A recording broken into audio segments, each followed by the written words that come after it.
Aloha kako. My name is Kawai Rodriguez, and I'm in Olowalu Kupuna. I've been raised here all my life. I am part of the Kauhui family, which are linear descendants in perpetuity, meaning we've been around for a long time. My mom, Kamaile Olihau Kauhui, was named after this mountain to my right called Lihau'ula. And Lihau'ula is just above the planned toxic dump site. To my left is Ula'ula, which borders the left side of Ukamahami Valley. So this is beautiful Kapaiki.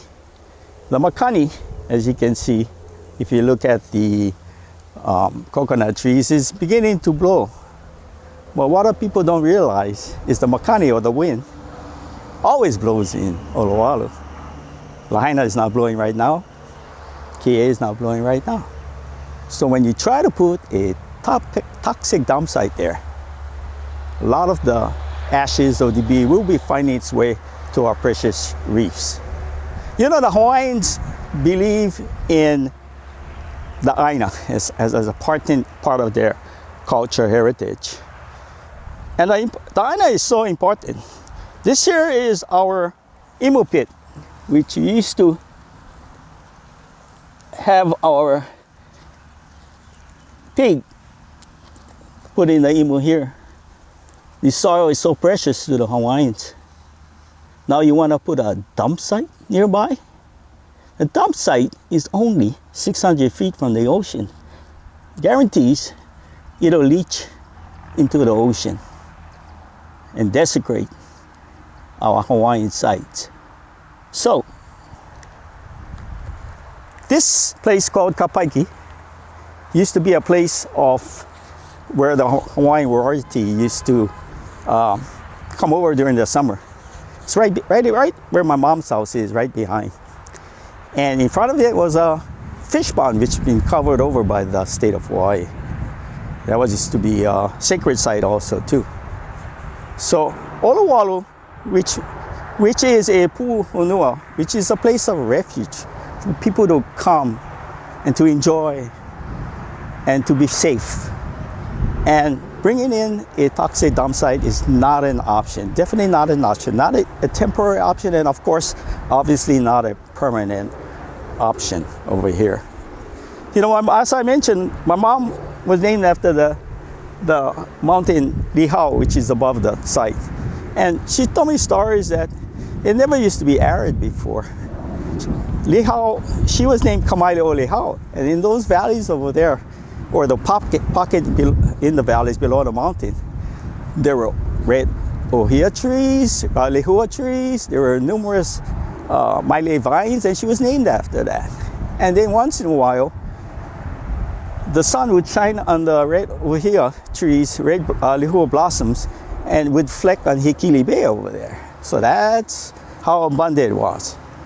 Some of the sites above there, the pu'u cones, there must have been agricultural terraces over there. People doing agriculture. Heiau sites.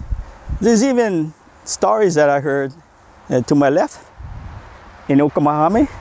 There's rock formations there used as a navigation tool.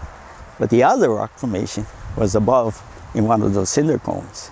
So they would pinpoint that the canoes coming from southern Polynesia would know where to come in safely into Olowalu.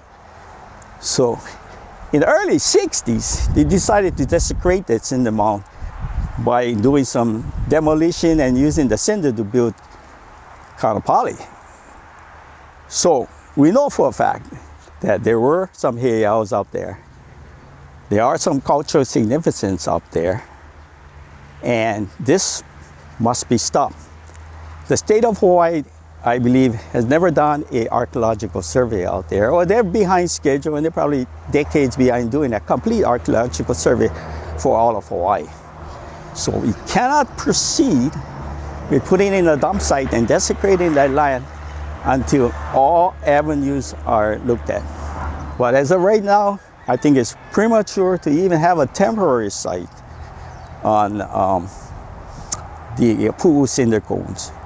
In the Hawaiian culture, cinder cones or pu'us were considered Pele's ovaries. Pu'u Kelia, petroglyphs. A lot of history over there, a lot of archaeological sites. There must have been other, and stories have confirmed that there were archaeological sites on this one site that you're planning to put the toxic dump sites.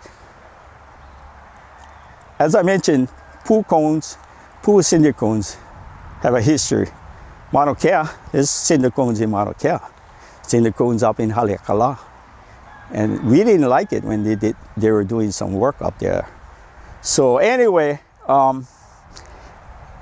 as an Olowale resident and a lineal descendant, I am strongly opposed to any work as far as any temporary site or permanent site. And then I ask that it be stopped immediately.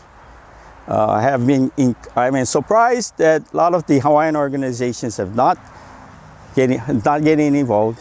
I have sent letters to the Native Hawaiian Legal Corporation to do some legal actions, some injunctions to stop this right away. But I guess it's an ongoing process. And I'm very concerned because, like I said, Olowale has the wind. Right over here, the state of Hawaii has required me to dispose of my cesspool because cesspools have shown to leach, and my cesspool is about 200 feet from the ocean, so I've started a septic system. So evidence shows that toxic dump site up in the Olowale pool will eventually seep into our precious reef system. And data have shown that we have several aquifers that's running either on the side of it or underneath it. You know, my grandmother once told me a story that right under that cinder cone is subterranean waterways that run from Mauka to Makai to the beach right in front, near the surfing beach. And she said that once in a while the Hawaiian mo'os used to come down and go to the beach, and they used to go back up into the mountains. As a kid, we used to go surf over there, and then we used to go body surf in that spot right in front of the area they're talking about. And then as we were wading in the water, we used to feel the cold water springs coming up to our feet. We could feel it, and we know already it's coming from the mountain. So imagine all that dioxins leaching into the cinder pit and destroying our precious reef and our beautiful ocean. Mahalo for your time. I'm Kawai Jakes, Olowale Kupuna. Mahalo.